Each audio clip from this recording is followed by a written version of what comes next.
इनमें से कौन सा रासायनिक समीकरण संतुलित है और कौन सा संतुलित नहीं है। अगर आप ये चीज नहीं पहचान पाते हैं तो मैं आपको गारंटी दे रहा हूं कि आप वीडियो में आखिर तक बने रहिए, आप खुद ये चीज को पहचानने लगेंगे कि आखिरी में मैं आपको 3-4 और प्रैक्टिस के लिए क्वेश्चन दूंगा जिसको हम लोग मिल करके करेंगे और समझेंगे कि कैसे पहचाना जाता है कि समीकरण संतुलित है और संतुलित नहीं है। सबसे पहले रासायनिक समीकरण, जिसको केमिकल इक्वेशन कहा जाता है इंग्लिश में, ये होता क्या है। तो सिंपल सा चीज समझिए, कोई भी पदार्थ आपस में मिला होगा, रासायनिक अभिक्रिया किया होगा, तो वो जो पदार्थ आपस में मिल करके रासायनिक अभिक्रिया किए हैं, जब उनके तत्वों को और यौगिकों को हम क्या करते हैं, प्रतीक के रूप में लिख देते हैं, तो वही हमारा रासायनिक समीकरण बन जाता है। यहां पर वही चीज मैंने लिखा है, रासायनिक अभिक्रिया को संक्षिप्त रूप में तत्वों या यौगिकों को संकेतों और सूत्रों के रूप में प्रदर्शित करना ही क्या कहलाता है, रासायनिक समीकरण कहलाता है। जैसे मान लीजिए शब्दों में लिखा है कि हाइड्रोजन है और ऑक्सीजन है, ये आपस में जब मिले तो क्या बनाए, पानी बनाए। अब इसी को हमको रासायनिक समीकरण के रूप में लिखना है तो कैसे लिखेंगे, हाइड्रोजन गैस का फॉर्मूला क्या होता है H2, ऑक्सीजन गैस का फॉर्मूला क्या होता है O2, और ये मिलके क्या बनाया, पानी, मतलब ये दोनों मिलके क्या बनाए, H2O। तो हम प्रतीक के रूप में इनको लिख दिए, यही है रासायनिक समीकरण। अब रासायनिक समीकरण के अंदर में दो भाग होता है, एक भाग जिसमें जो पदार्थ आपस में मिलते हैं रासायनिक अपक्रिया के लिए उन्हें कहते हैं अभिकारक, और जो चीज बना उस रासायनिक अपक्रिया के दौरान उसे कहते हैं उत्पाद। ठीक है, अभिकारक से उत्पाद मतलब रासायनिक अपक्रिया की दिशा प्रदर्शित करने के लिए हम लोग अभिकारक और उत्पाद के बीच में क्या लगाते हैं, एक तीर का निशान लगाते हैं। मतलब ये हमें क्या बताता है, अपक्रिया की दिशा बताता है कि इन इन चीजों को मिलाया गया और ये चीज अपक्रिया के दौरान क्या हो रहा है, ये चीज अपक्रिया के दौरान उत्पाद के रूप में बन रहे हैं। अब यहां पर रासायनिक अभिक्रिया को लिखते समय जब आप समीकरण का प्रयोग करते हैं तो यहां पर कुछ और भी जानकारी आपको लिखनी पड़ती है जिनसे हमें एक पूरी तरह से रासायनिक समीकरण की समझ लीजिए जानकारी मिल जाती है। भौतिक अवस्था को, किसी भी पदार्थ की 3 अवस्था होते हैं, ठोस, द्रव और गैस। ठोस को इंग्लिश में सॉलिड कहते हैं, सॉलिड का एस ले लीजिए ब्रैकेट में। द्रव को क्या कहते हैं, लिक्विड कहते हैं, द्रव को लिक्विड कहते हैं, लिक्विड का एल ले लीजिए ब्रैकेट में, और गैस का जी ले लीजिए ब्रैकेट में। और अगर जल में घोला गया मतलब जलीय घोल है तो एक्वस इंग्लिश में होता है, उसका ए क्यू ले लीजिए। इनको भी हम लोग प्रदर्शित करते हैं और उससे हमारा रासायनिक समीकरण पूरी तरह से क्या होता है, जिसको कहते हैं कंप्लीट इंफॉर्मेशन, पूरी जानकारी हमको दे देगा। जैसे यहां पर ये आप देखिए, ये H2 एक गैस है, तो इसको पूरी जानकारी लिखने के लिए यहां पर क्या लिखा जाता है ब्रैकेट में, गैस मतलब जी। ऑक्सीजन भी एक गैस है तो इसको भी ब्रैकेट में लिख दीजिए जी। और ये H2O जो बना है ये क्या है, एक द्रव बना है, द्रव को किससे दिखाते हैं, एल से, तो यहां पर लिक्विड मतलब एल लिख दीजिए। अब ये पूरा एक क्या हो गया, पूरा कंप्लीट इंफॉर्मेशन आपको रासायनिक समीकरण में मिल गया। अब जिस पर मैंने आपको शुरुआती दौर में बोला था कि संतुलित और असंतुलित रासायनिक समीकरण क्या होता है, मैं इसके बारे में आपको बताऊंगा। बहुत ही सिंपल सा चीज है, आप ये समझिए कि एक तराजू में दोनों साइड में अगर बराबर का भार रखा जाए तो ये तराजू क्या होगा, एकदम बराबर पर होगा।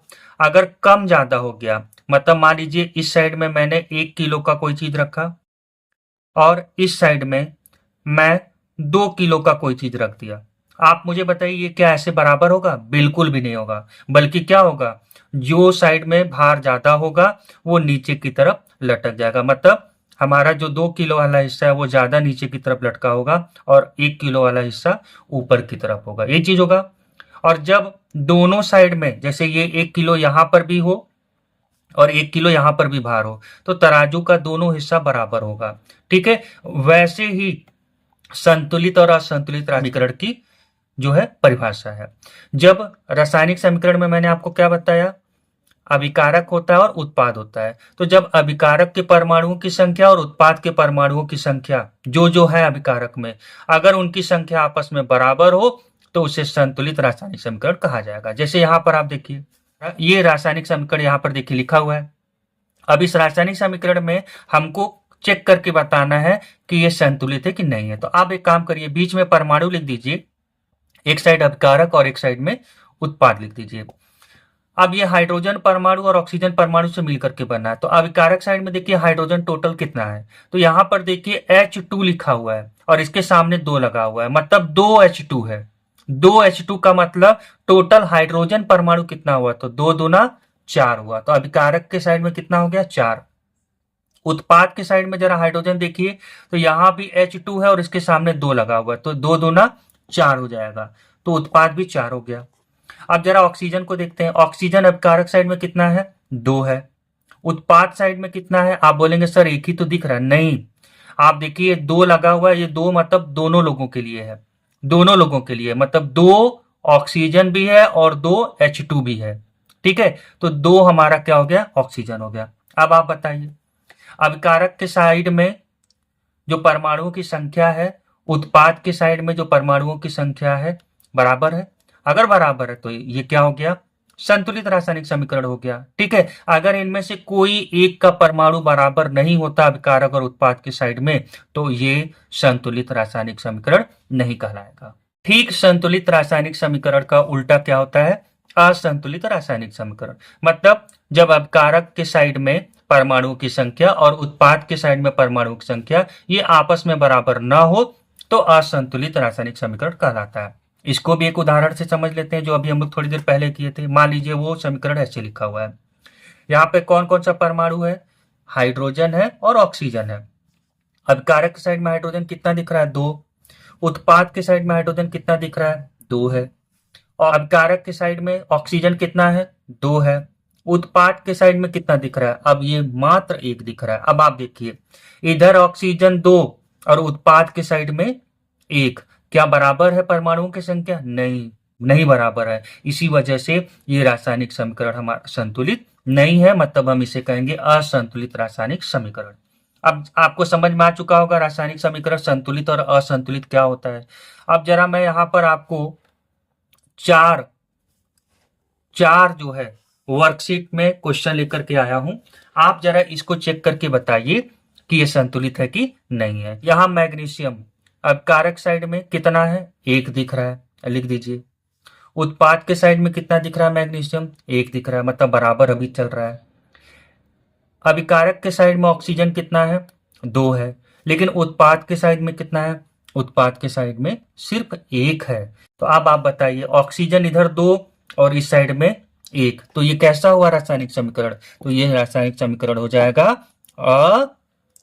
असंतुलित हो जाएगा, मतलब ये संतुलित नहीं है, ठीक है। ऐसे दूसरे को देखिए, नाइट्रोजन 1 है, इधर में नाइट्रोजन कितना है, 1 है, ठीक है, बराबर चल रहा है। इधर में हाइड्रोजन 3 है, ठीक है, ये 3 हाइड्रोजन यहां पर है और 1 हाइड्रोजन यहां पर है, मतलब टोटल हाइड्रोजन कितना हुआ, तो हाइड्रोजन हो गया टोटल 4। इस साइड में हाइड्रोजन कितना है, इस साइड में भी हाइड्रोजन हमारा दिख रहा है 4। अब बचा क्लोरीन, क्लोरीन यहां पर कितना है, 1 है, यहां पर क्लोरीन कितना है, 1 है, मतलब कि परमाणुओं की संख्या दोनों साइड में बराबर है। मतलब ये कैसा रासायनिक समीकरण हुआ, तो ये हो जाएगा संतुलित रासायनिक समीकरण। तीसरे को देखिए, यहां पर कैल्शियम कितना है, तो कैल्शियम है 1 अभिकारक, इस साइड में कितना है, इधर में भी कैल्शियम हमारा 1 है।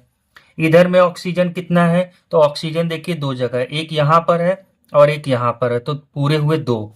इस साइड में ऑक्सीजन देखिए, अब इसमें अधिकतर लोग गलती कर जाते हैं। ऑक्सीजन देखिए कितना है, तो ये ब्रैकेट में लिखा हुआ है OH और इसके बाहर लगा है 2, मतलब ये दोनों लोगों के लिए है, मतलब 2 हाइड्रोजन भी है और 2 ऑक्सीजन भी है, तो इसका मतलब हमारा ऑक्सीजन इधर में कितना हुआ, 2 हुआ, ठीक है। तो इधर भी 2 ऑक्सीजन, इधर भी 2, मतलब अभी बराबर चल रहा है। कौन बचा, हाइड्रोजन बचा हुआ है। इस साइड में हाइड्रोजन कितना है, क्लियर कट दिख रहा है, 2 है। इस साइड में क्या है, तो अभी मैंने आपको समझाया कि OH का होल ट्वाइस, मतलब ये 2 दोनों लोगों के लिए, तो 2 हमारा क्या हुआ, हाइड्रोजन हुआ, मतलब इस साइड भी हाइड्रोजन हमारा कितना हो जाएगा, 2 हो जाएगा। इसका मतलब ये कैसा समीकरण हुआ, तो ये भी हमारा संतुलित रासायनिक समीकरण हो गया, ठीक है। चौथे में आते हैं, चौथे को देखिए, सोडियम इधर 1, इधर में 1, इधर में क्लोरीन कितना, 2 दिख रहा है और इधर क्लोरीन कितना है, 1 दिख रहा है। क्या ये संतुलित है? नहीं, क्लोरीन बराबर नहीं है। कोई एक भी परमाणु संतुलित नहीं है, बराबर नहीं है, तो वो रासायनिक समीकरण क्या कहलाएगा? वो रासायनिक समीकरण कहलाएगा असंतुलित। तो अब मेरे समझ से आपको समझ में आ चुका होगा कि संतुलित और असंतुलित रासायनिक समीकरण क्या होता है।